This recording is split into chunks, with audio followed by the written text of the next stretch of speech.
Hello everyone, wings के platform पर आप सभी का स्वागत है।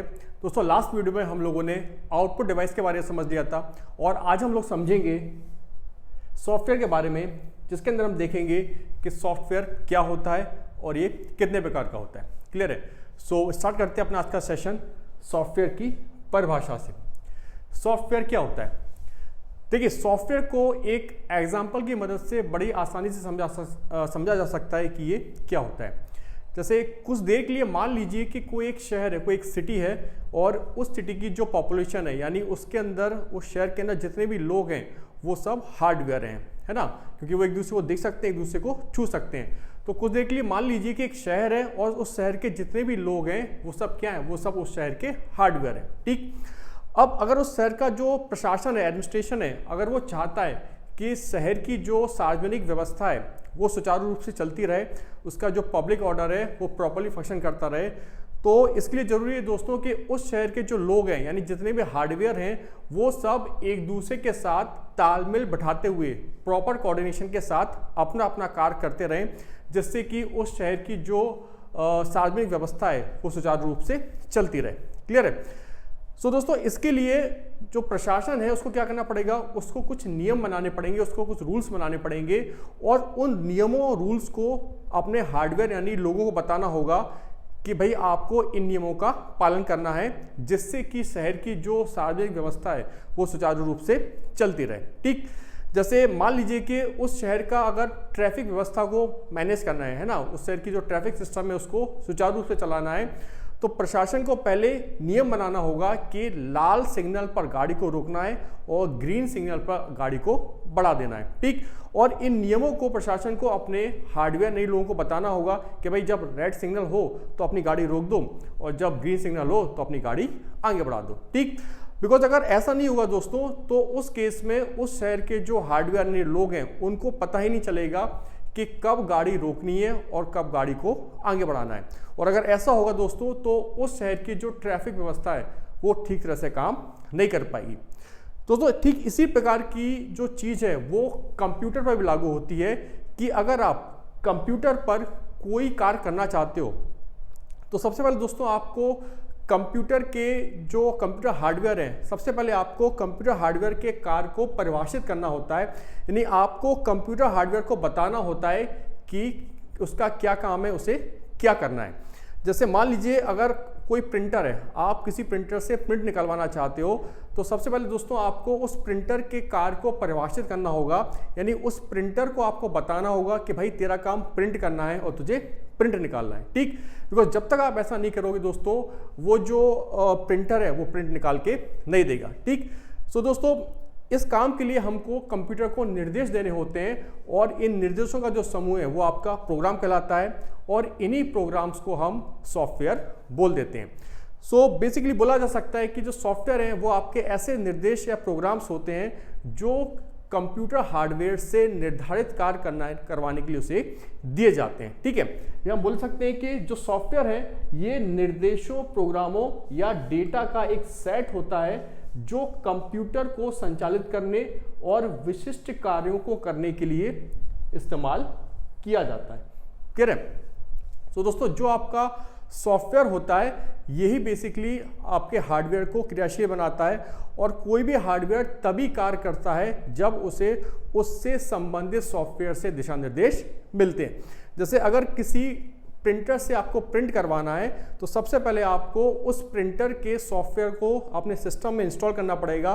उसके बाद ही दोस्तों वो जो प्रिंटर है वो अपना प्रिंट निकालने का काम कर पाएगा। क्लियर है? सो इसी चीज़ को हम अन्य शब्दों में बोल सकते हैं कि जो सॉफ्टवेयर है ये एक कंप्यूटर प्रोग्राम होता है जो उपयोगकर्ता के आदेशों को निष्पादित करने के लिए निर्देशों का एक सेट प्रदान करता है और कंप्यूटर को बताता है कि क्या करना है। क्लियर है? तो ध्यान रखिए, सॉफ्टवेयर आपके वो निर्देश या प्रोग्राम्स होते हैं जो किसी कंप्यूटर हार्डवेयर से निर्धारित कार्य करवाने के लिए उसे दिए जाते हैं। सॉफ्टवेयर ही कंप्यूटर को बताता है कि उसे क्या करना है, उसका क्या काम है। क्लियर है? अब दोस्तों, इसके बाद हम देखते हैं कि जो आपके सॉफ्टवेयर हैं ये कितने प्रकार के होते हैं। देखिए, सॉफ्टवेयर के मेनली 3 प्रकार होते हैं। सबसे पहला कहलाता है आपका सिस्टम सॉफ्टवेयर, दूसरा कहलाता है आपका यूटिलिटी सॉफ्टवेयर और तीसरा कहलाता है आपका एप्लीकेशन सॉफ्टवेयर। तो इन तीनों प्रकारों को अब हम एक एक करके समझेंगे। तो सबसे पहले हम शुरुआत करेंगे सिस्टम सॉफ्टवेयर से कि सिस्टम सॉफ्टवेयर क्या होता है।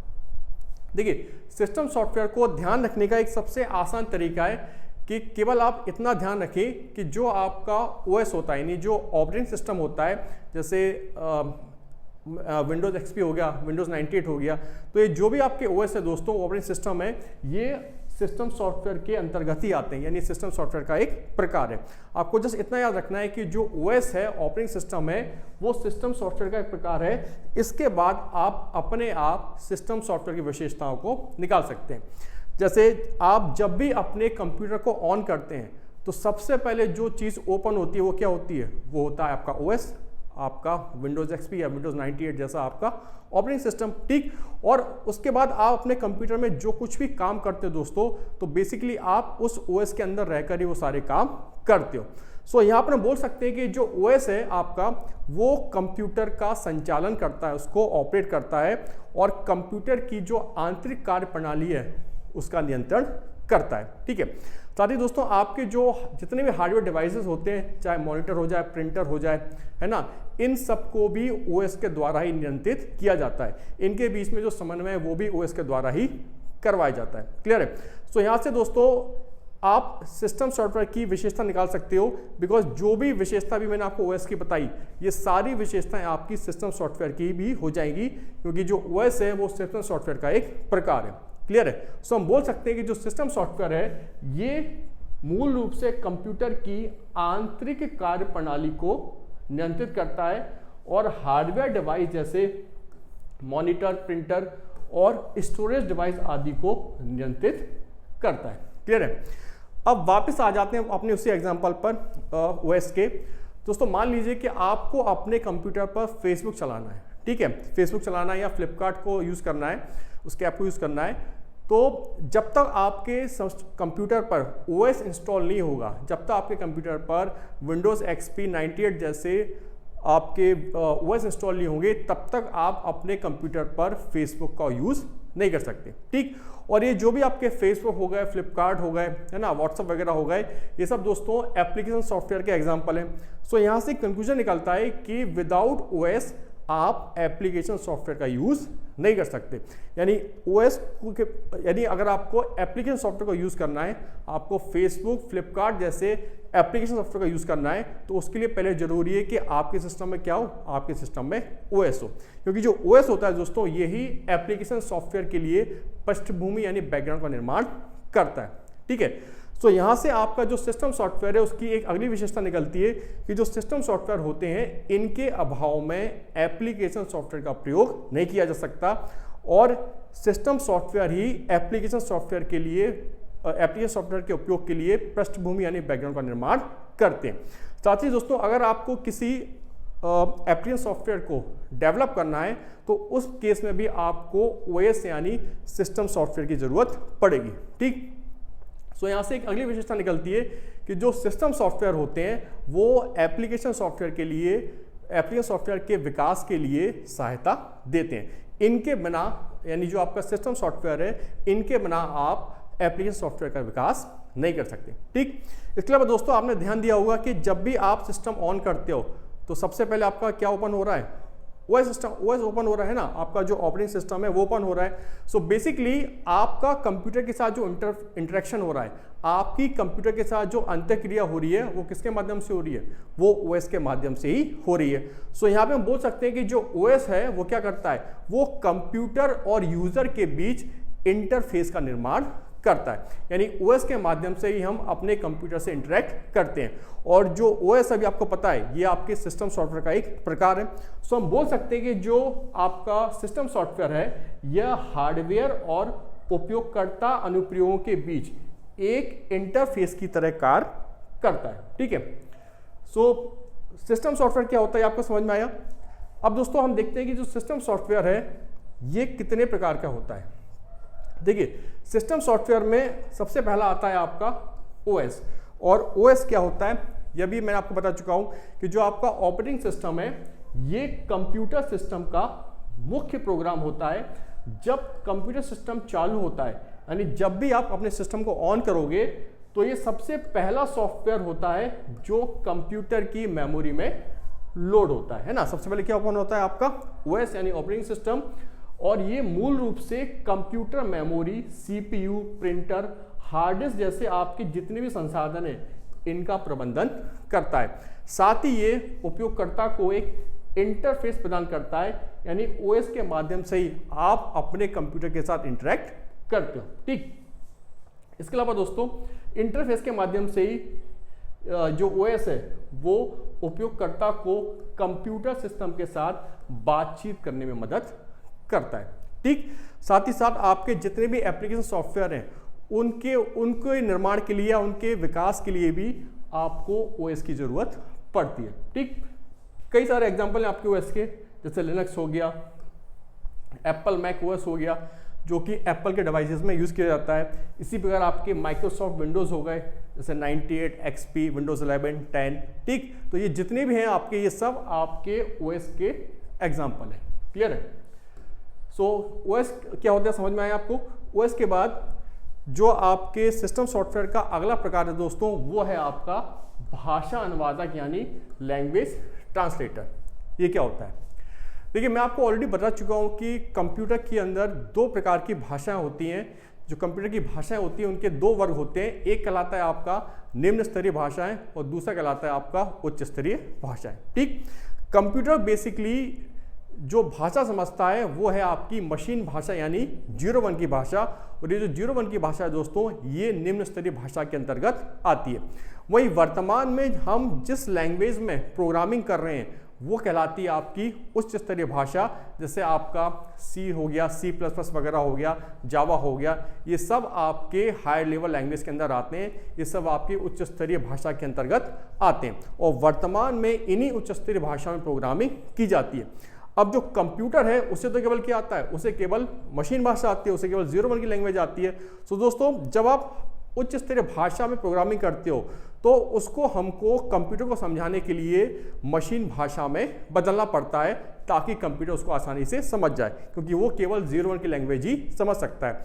तो दोस्तों उच्च स्तरीय भाषा में लिखे गए प्रोग्रामों को मशीन भाषा में बदलने के लिए हम जिन सॉफ्टवेयर का यूज़ करते हैं वो कहलाते हैं आपके भाषा अनुवादक या लैंग्वेज ट्रांसलेटर सॉफ्टवेयर।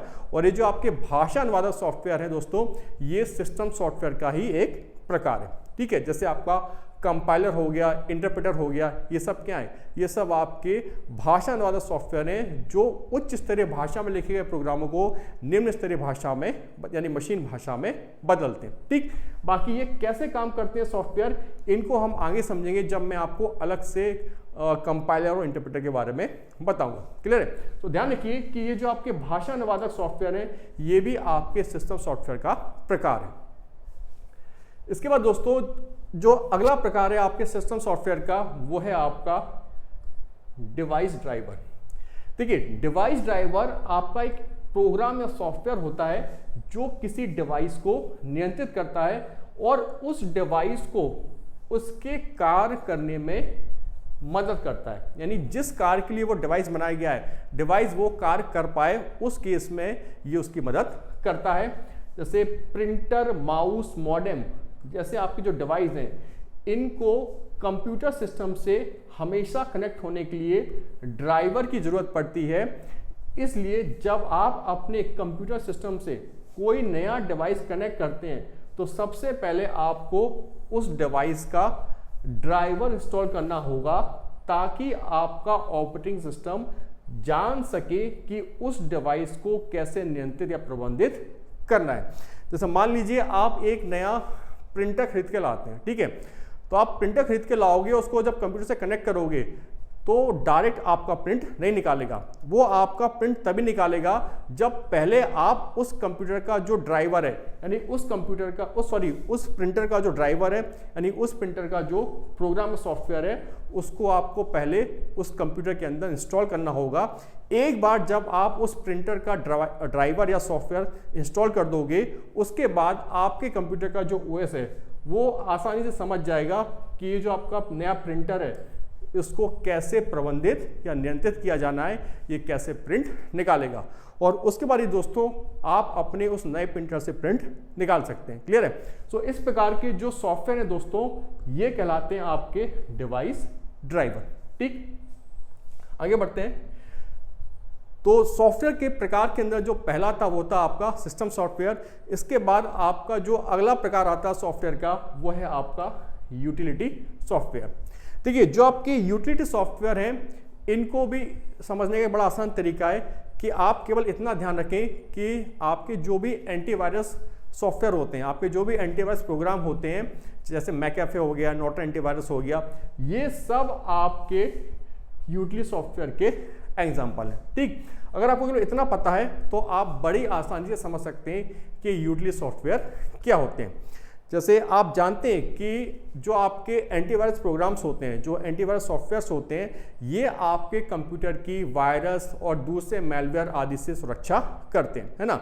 अगर आप चाहते हैं कि आपका कंप्यूटर सुरक्षित रहे, वो सुचारू रूप से अपना काम करता रहे, तो उसके लिए ज़रूरी है कि हम जब भी कंप्यूटर को यूज़ करें, हमको किसका यूज़ करना पड़ेगा, हमको हर बार एंटीवायरस प्रोग्राम का यूज़ करना पड़ेगा, जो कि हमेशा इस बात को चेक करता रहेगा कि आपके सिस्टम में कोई वायरस तो नहीं है, और अगर कोई वायरस आ जाता है तो उसको वो वहाँ से ख़त्म, उसको समाप्त कर देगा। ठीक, सो दोस्तों इस आधार पर हम बोल सकते हैं कि जो आपके यूटिलिटी सॉफ्टवेयर हैं, ये ऐसे प्रोग्राम होते हैं जिनकी आवश्यकता हमको बार बार पड़ती है। ये जो आपके यूटिलिटी सॉफ्टवेयर होते हैं, ये कई ऐसे कार्य करते हैं जिनको हमको कंप्यूटर के उपयोग करने के दौरान बार बार इनकी आवश्यकता पड़ती है। यानी जब भी हम कंप्यूटर का यूज़ करते हैं तो हमको ऐसे कई सारे यूटिलिटी सॉफ्टवेयर की आवश्यकता पड़ती है। ठीक, सो हम बोल सकते हैं कि जो आपका यूटिलिटी सॉफ्टवेयर है, ये एक प्रकार का ऐसा सॉफ्टवेयर है जो कंप्यूटर सिस्टम के कामकाज को बेहतर बनाने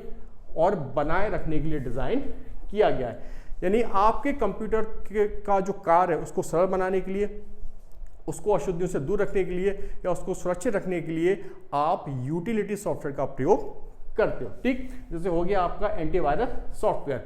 इसी प्रकार दोस्तों आपका एक और सॉफ्टवेयर है जिसको बोला जाता है, आपके एंटीवायरस सॉफ्टवेयर के अंदर एक एग्जांपल है जो है आपका फाइल कंप्रेशन टूल। जो आपका ये फाइल कंप्रेशन सॉफ्टवेयर दोस्तों, ये भी यूटिलिटी सॉफ्टवेयर का एक एग्जांपल है, क्योंकि आपने देखा होगा आपकी जो बड़ी बड़ी मूवीज़ वगैरह जब आप डाउनलोड करते हो तो कई बार जो साइज़ होता है फाइल का वो बहुत ज़्यादा होता है। तो उस केस में हम इस टूल की सहायता से उस फाइल साइज़ को कंप्रेस कर सकते हैं, यानी उसकी साइज़ को छोटा कर सकते हैं, जिससे कि हमारे पास ज़्यादा स्पेस मेमोरी में अवेलेबल रहेगा। तो दोस्तों ये भी आपके एक प्रकार से यूटिलिटी सॉफ्टवेयर का एग्जांपल है, जो कि आपको एक सुविधा दे रहा है, एक विकल्प दे रहा है कि अगर आप चाहो तो आप अपनी फाइल को कंप्रेस कर सकते हो। सो इसलिए दोस्तों ये जो आपके यूटिलिटी सॉफ्टवेयर है, इनका नाम यूटिलिटी पड़ा ही इसलिए क्योंकि ये जितने भी सॉफ्टवेयर हैं, ये सब आपको किसी ना किसी प्रकार की सुविधा यानी यूटिलिटी प्रदान करते हैं, इसलिए इनको यूटिलिटी सॉफ्टवेयर कहा जाता है। क्लियर है। साथ ही ध्यान रखिए, ये आपके जो यूटिलिटी सॉफ्टवेयर होते हैं, ये आपके कंप्यूटर सिस्टम के रख रखाव एवं मरम्मत यानी मेंटेनेंस और रिपेयरिंग का काम करते रहते हैं। जैसे जो आपका एंटीवायरस प्रोग्राम है, वो लगातार इस बात पर नज़र बनाए रखता है कि आपके सिस्टम में कोई वायरस तो नहीं आ गया, और अगर जैसे कोई वायरस आता है तो फ़ौरन उस वायरस को वो वहाँ से हटा देता है, यानी आपके सिस्टम को रिपेयर कर देता है। तो ध्यान रखिए, जो आपके यूटिलिटी सॉफ्टवेयर होते हैं, ये आपके कंप्यूटर के रख रखाव और मरम्मत का कार्य करते हैं। ठीक, और इनकी आवश्यकता हमको बार बार पड़ती है। अब यहाँ पे कई सारे आपके यूटिलिटी सॉफ्टवेयर के एग्जाम्पल दिए हुए हैं, जैसे एंटीवायरस तो अभी आपने देख ही लिया कि जो मैलवेयर होते हैं, वायरस होते हैं, इससे ये हमारे कंप्यूटर की सुरक्षा करते हैं। इसी प्रकार दोस्तों जो डिस्क क्लीनिंग टूल होता है, ये जो भी अनावश्यक फाइल और डेटा होती हैं उसको ये हार्ड ड्राइव से हटा देता है, और इस प्रकार ये हार्ड ड्राइव को क्लीन करके रखता है। ठीक, इसी प्रकार दोस्तों जो आपका बैकअप और रिकवरी सॉफ्टवेयर है, ये क्या करता है, ये डेटा की डुप्लीकेट कॉपियाँ बनाता है, और अगर मान लीजिए आपका डेटा लॉस हो जाए या सिस्टम क्रैश हो जाए तो उस केस में वापस आप अपने डेटा का बैकअप प्राप्त कर सकते हो। इसी पर दोस्तों आपके सिस्टम ऑप्टिमाइजेशन सॉफ्टवेयर होते हैं, जिसे हम सिस्टम अनुकूलन सॉफ्टवेयर बोलते हैं। इस प्रकार के जो सॉफ्टवेयर होते हैं, ये आपके सिस्टम की सेटिंग्स को ठीक रखते हैं और जो भी आपकी अनावश्यक फाइलें और प्रोग्राम होते हैं उनको ये हटाते हैं तथा आपकी जो सिस्टम रिसोर्सेज है, जो संसाधन है, उसका ये कुशलतापूर्वक प्रबंधन करते हैं, जिससे कि आपके कंप्यूटर का जो परफॉर्मेंस है वो कैसा होता है, वो बेहतर हो जाता है। क्लियर है? तो ये जितने भी आपके एग्जाम्पल हैं ये सब आपके यूटिलिटी सॉफ्टवेयर के एग्जाम्पल है। यूटिलिटी सॉफ्टवेयर के बाद दोस्तों जो अगला सॉफ्टवेयर का प्रकार है वो कहलाता है आपका एप्लीकेशन सॉफ्टवेयर। देखिए, एप्लीकेशन सॉफ्टवेयर से मतलब ऐसे सॉफ्टवेयर से होता है जो उपयोगकर्ता के लिए विशिष्ट कार्य करने के लिए डिजाइन किया जाता है। बेसिकली किसी व्यक्ति, संस्था या किसी कार्य को देखते हुए इस प्रकार के सॉफ्टवेयर का विकास या निर्माण किया जाता है। हमारे जो प्रोफेशनल्स होते हैं, जैसे डॉक्टर हो गए, इंजीनियर हो गए, है ना, लॉयर्स वगैरह हो गए, तो इनकी जो भी आवश्यकताएं होती है इनको ध्यान में रखते हुए इस प्रकार के सॉफ्टवेयर का निर्माण किया जाता है, ताकि वो जो प्रोफेशनल्स हैं, वो पेशेवर्स हैं, वो अपने काम को आसानी से कर पाएं। ठीक, जैसे एक एग्जांपल लेते हैं।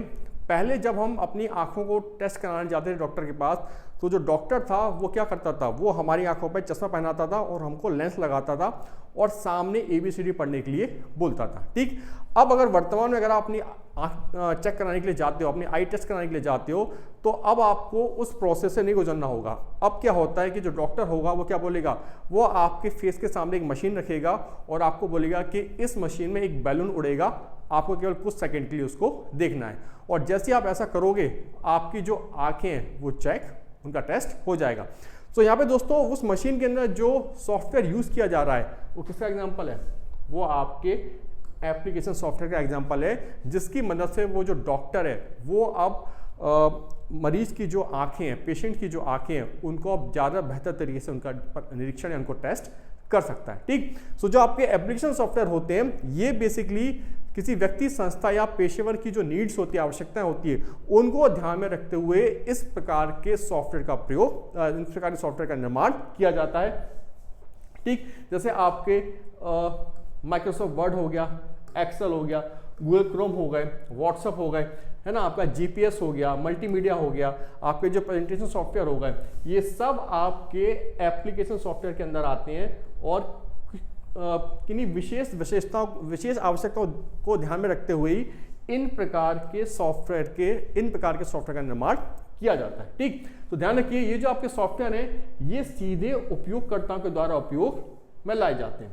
ठीक है, और ये भी ध्यान रखिए कि जो आपके एप्लीकेशन सॉफ्टवेयर हैं ये किस पर निर्भर होते हैं, ये सिस्टम सॉफ्टवेयर पर निर्भर होते हैं। अभी आपको बताया था कि विदाउट सिस्टम सॉफ्टवेयर यानी विदाउट OS आप एप्लीकेशन सॉफ्टवेयर का यूज नहीं कर सकते। ठीक है, सो ये जो आपके एप्लीकेशन सॉफ्टवेयर होते हैं इन्हें चलाने के लिए सिस्टम सॉफ्टवेयर की आवश्यकता पड़ती है। ठीक है, अब ये जो आपके एप्लीकेशन सॉफ्टवेयर होते हैं दोस्तों ये भी दो प्रकार के होते हैं। पहला कहलाता है आपका सामान्य प्रयोजन सॉफ्टवेयर और दूसरा कहलाता है आपका कस्टमाइज सॉफ्टवेयर।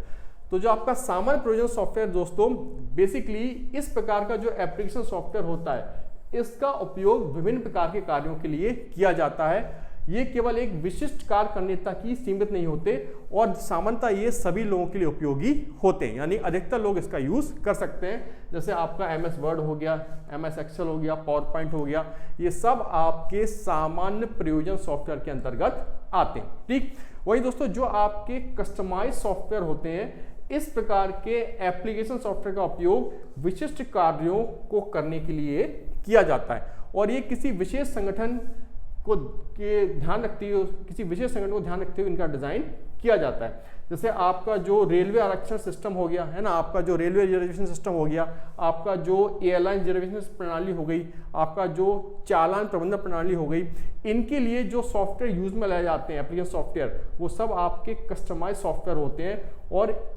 इन विशेष कार्यों को देखते हुए ही इनका निर्माण किया जाता है। साथ ही दोस्तों जो आपके कस्टमाइज सॉफ्टवेयर होते हैं ये सभी के लिए उपयोगी नहीं होते। जैसे आपका जो सामान्य प्रयोजन सॉफ्टवेयर हो गया फेसबुक, है ना, जो फेसबुक है ये भी किसके अंदर आएगा, ये भी आपके सामान्य प्रयोजन सॉफ्टवेयर के अंदर आएगा। अब जो फेसबुक है उसका यूज कोई भी कर सकता है, ये सभी के लिए क्या है, उपयोगी है। वहीं जो आपके कस्टमाइज सॉफ्टवेयर है, जैसे आपका जो रेलवे रिजर्वेशन सिस्टम है, अब इसमें जिस सॉफ्टवेयर का यूज किया जा रहा है वो सभी के लिए उपयोगी नहीं है, ठीक है। तो ये किसके लिए काम में आएगा, ये किसके अंदर आएगा, ये आपके कस्टमाइज सॉफ्टवेयर के अंदर आएगा। क्लियर है। तो ये थे आपके सॉफ्टवेयर के प्रकार जो आप लोगों को समझ में आ गए होंगे। और इसके बाद जो मेरा अब अगला वीडियो आएगा वो आएगा नंबर सिस्टम पे, और उसको मैं जल्दी ही लेकर आपके सामने उपस्थित हूँ। Thank you.